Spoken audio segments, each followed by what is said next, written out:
Chapter 15. Sir Aubrey had sent the carriage to the station. He himself was going to wait for his grandson in the drawing room, if it was his grandson. Clovis sat between Mr. Trapwood and Mr. Lowe. The Crows were going to hand him over personally before returning to town. It was cool. It was in fact very cool, with an east wind blowing off Westward Moor, and Clovis drank in the air with relief. No sticky heat and no insects. He was in England at last. They had driven for at least 20 minutes down an avenue of lime trees. Clovis could see the glimmer of water between the coppices. That must be the lake where the Basher had held Bernard's head under water. Then suddenly the carriage curved round a bend and westward lay before him.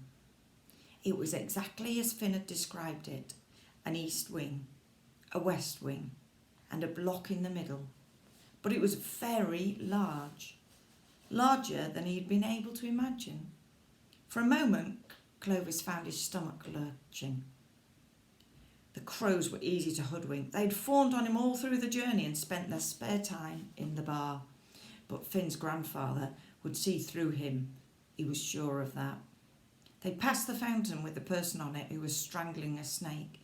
He seemed to have lost his head, which was a pity. Then the carriage stopped outside the main entrance, and Clovis saw a crowd of people massed on the stone steps which led to the front door. There were women in blue aprons, women in black dresses, men in livery and overalls and tailcoats. Of course! The servants all lined up to greet him. Clovis's panic grew worse. He hadn't realised that there would be so many servants in the world. Then he remembered that this had happened in Little Lord Fauntleroy, when Seddy arrived from America, and in a play called The Young Master, when the lost heir returned to his home. The coachman opened the door. Mr. Lowe and Mr. Trapwood waited respectfully for him to get out first. Clovis squared his shoulders. He took a deep breath, as he had always done before he went on stage, and moved forward. And upstairs in the drawing room, Sir Aubrey put his telescope to his eye. When the boat docked at Liverpool, the Crows had stopped at a gentleman outfitter and bought a tweed suit and cap for Clovis, the best that the shop could supply. Now, as he peered through the eyepiece, Sir Aubrey saw a handsome lad, blue-eyed and sturdy, who carried himself like a prince. The boy shook hands with the butler, the housekeeper and the cook, exactly as he should have done. Then at the top of the steps he turned and thanked the lesser servants for their welcome before following the butler into the house. And Sir Aubrey's heart leapt. He had been worried, no good denying it. Bernard might have produced anything, but this boy looked splendid. He would not chatter to the servants as his father had done. He was gracious, but kept his distance. In the hall, the steward waited to show Mr. Lowe and Mr. Trapwood into the office. The Crows had hoped to be asked to stay to supper, but Sir Aubrey did not dine with detectives. However, they were paid off and got their bonus, along with a glass of beer, before they said goodbye to Clovis, and were driven back to the station for the London train. The butler, who was not the old one who had sacked Bella, but a younger man with black hair, now led Clovis past the chest into which Dudley had locked Bernard, past the knight in armour out of which Dudley had jumped, and the picture of the man with the Turk's head impaled on a lance.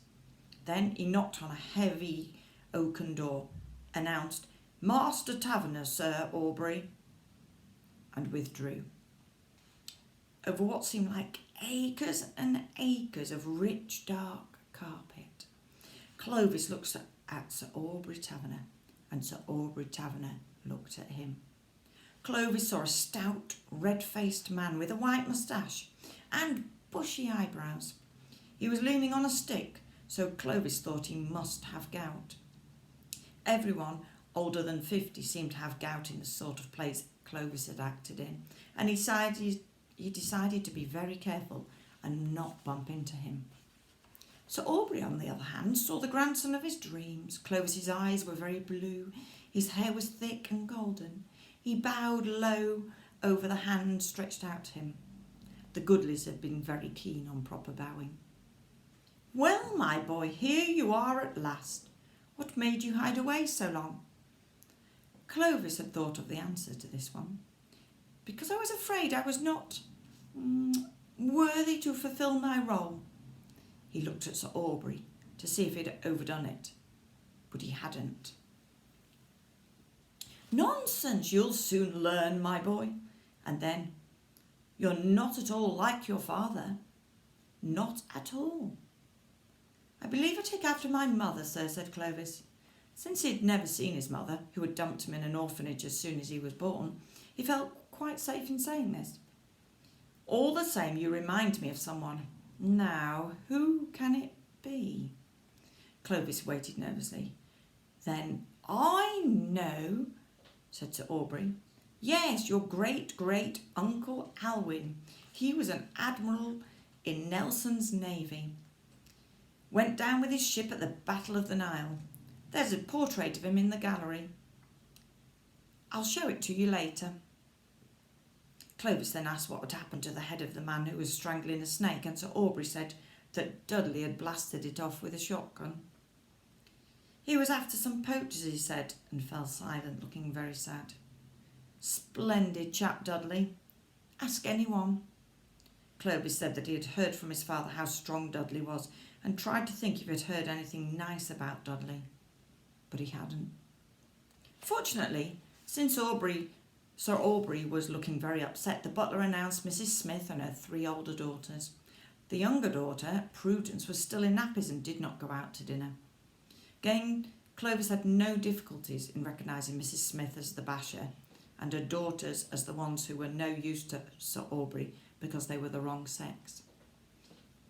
"How do you do, Aunt Joan?" said Clovis, smiling winningly and hoping that the basher had settled down since her marriage. "Well, you led us quite a dance," brayed Joan, and introduced her daughters. The girls were very thin and frail, with straight fair hair and woe-begone expressions like banshees. Hope, who was 11, had buck teeth. Faith, who was 9, had terrible breathing through her nose, and Charity was so frightened of her mother that she stammered. But they were nice girls all the same. All 3 of them looked anxiously at Clovis. Their mother had said that one of them would have to marry him when they grew up so that their family could get a share of Westwood. The girls knew that Bernard had been mad and had run away from home and talked to housemaids and to rats, so the idea of marrying his son made them feel very frightened. But now, as Clovis smiled and shook hands with them, they felt better. He did not look like a boy who ran away from home and talked to housemaids. The butler now announced that dinner was served. Clovis offered his arm to the basher, which he knew was correct because of all the plays with dinner parties that he had acted in, and they crossed the gallery and went down the great carved stairway to the dining room. As soon as he saw the table, with its snow-white cloth, and smelled the faint, warm smell of fresh rolls and roasting meat, Clovis knew it was going to be all right. He remembered the Hotel Paradiso and all the other places where he'd eaten vile food, and a smile which made his face look very beautiful passed over his face. Even his foster mother couldn't have cooked a better meal. The asparagus soup was delicate and creamy, the roast beef was brown and crisp on the outside and just a little pink in the middle. The potatoes melted in the mouth, and for the dessert they had bread and butter pudding with dollops of cream. Clovis ate, and as he did so he decided he could probably hold out for a week, or even 2, before he gave himself up. Finn would be glad of the extra time, and it would be a pity not to stay for the other things, ginger pudding and boiled mutton with capers perhaps, and there'd be proper crackling on the pork. As for the little banshees, when they returned home, they too were satisfied. "I wouldn't mind marrying him," said the eldest Hope. "I wouldn't either," said Faith. "Not me." "Nor me," said Charity. "I wouldn't mind too." Then they sighed. "Mother will tell us which one it's going to be," said Hope, "as long as it's not Prudence." Prudence was still in nappies and far too small to be in the running, but she had curls and a dimple, and her sisters hated her. As for Clovis, he lay freshly bathed in a linen nightshirt between cool and spotless sheets. No mosquito netting, no flypaper, no beetles. Yes, he would definitely hold out for at least a week. He had promised Finn, and he would do it. But Sir Aubrey was not yet in bed. He had limped up to the picture gallery at the top of the house and stood for a long time looking at the portrait of Alwyn Taverner in his naval uniform. Really, the likeness was extraordinary. The nose, the eyes, the mouth, the way his hair fell over his forehead. All of it was the same as in the boy who had come today. It happened sometimes that a likeness skipped a few generations and then showed up stronger than ever, thought Sir Aubrey. That was the amazing thing about the blood.